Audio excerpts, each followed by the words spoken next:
जम्मू और काश्मीर में प्रबल वर्षा भूस्खलन में गलानी 41 जनकर जीवन। तेबे रियासी जिले में वैष्णोदेवी मंदिर मार्ग में भूस्खलन जो एपर्यंत 35 जनकर मृत्यु होता बेले 23 जन आहत होता सूचना मिली। फल वैष्णोदेवी यात्रा को स्थगित रखा जाइए। तेबे जम्मू में 3500 अधिक लोकों सुरक्षित स्थान को स्थानांतर करा जाइए। तावी चेनाब झेलम नदी विपद संकेत उपरे प्रवाहित होउछि। भूस्खलन जो जम्मू श्रीनगर जातीय राजपथ बंद अच्छे। तेबे सरकार और स्थानीय प्रशासन रिलीफ कार्य जारी रखिछंती एवं लोकों को नदी कूल और भूस्खलन प्रवण अंचल को दूरे रहिबा को अनुरोध करिछंती।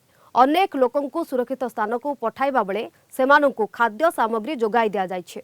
प्रशासन पक्षरु विपन्नक पई समस्त प्रकार बंदोबस्त मध्यम करा जाइछे। तेबे अधिक सूचना पे आम सहित फोन लाइन रे जोड़ी होती परिवेशविद प्रोफेसर जयकृष्ण पाणिग्राही। श्रीयुत पाणिग्राही आपन को आलोचना को स्वागत। श्रीयुत पाणिग्राही ये लगातार एभली अनेक चित्र वर्तमान सामना को आसुछि। आपण भूस्खलन कथा कहतु बा बादल फटा वर्षा कथा कहतु, ये लगातार ये प्रकृतिर प्रलयकारी तांडव सामना को आसुछि। श्रीयुत पाणिग्राही गोटे परिवेश हित हिसाब रे आपनकर प्रतिक्रिया कोन रहइबो?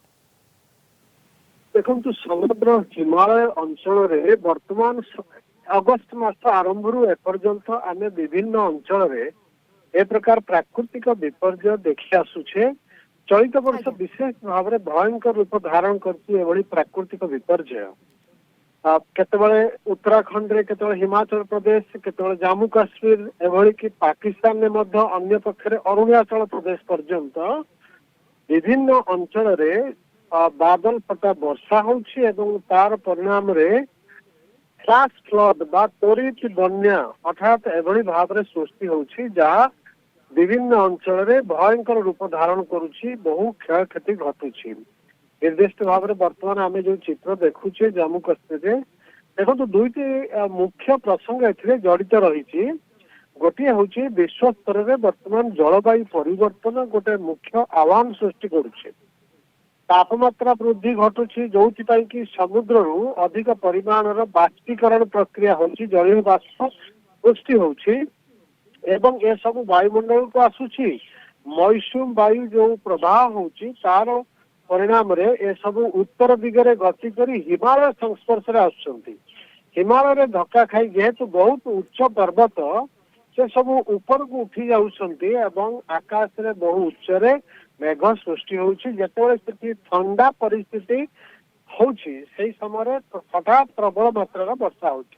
जेहेतु बहुत परिमाण जलीय बाष्प जमिक रही आउ बादल फटा वर्षा एते परिमाण रे वर्षा जल आसुछि तळुकु आउ पर्वत उपरे पड़िला परे जेहेतु तीक्ष्ण अंचल गढ़ाणिया अंचल से सबु निम्न अंचल को प्रभावित होउछि। आउ जो नदी सब रही पर्वत मझिरे से सब बहुत संकीर्ण अणओसारिया तेणु एते परिमाण जल धारण करने संभवपर नुह नदी पक्षरे जो नदीर उभय पार्श्व को बन्या जल व्यापी जाउछि।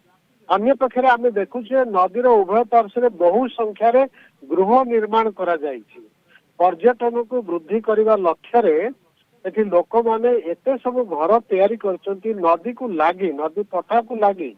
अन्य पक्षरे पर्यटन वृद्धि यातायात वृद्धि पाई पहाड़ पाददेश को काटिकी रास्ता निर्माण करा जाइछि एवं रास्तार उभय पार्श्व मध्य बहु संख्यार घर स्थापन करा जाइछि, होटेल बाजार इत्यादि।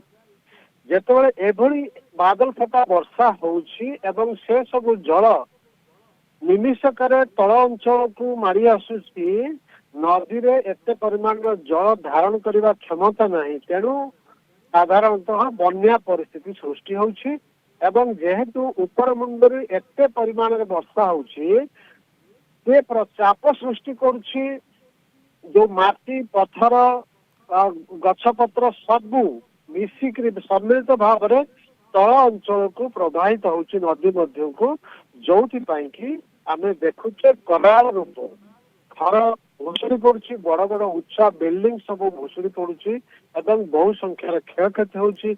लोकंकर जीवन जमती आपण कहउछंती अनेक मात्रा रे क्षयक्षतिर चित्र सामना को आसुछि। प्रकृतिर ये प्रलयकारी तांडव कोठी ना कोठी आगामी दिन पई एक प्रकार चिंताजनक विषय। धन्यवाद श्रीयुत पाणिग्राही आपणकर सविशेष सूचना पाई।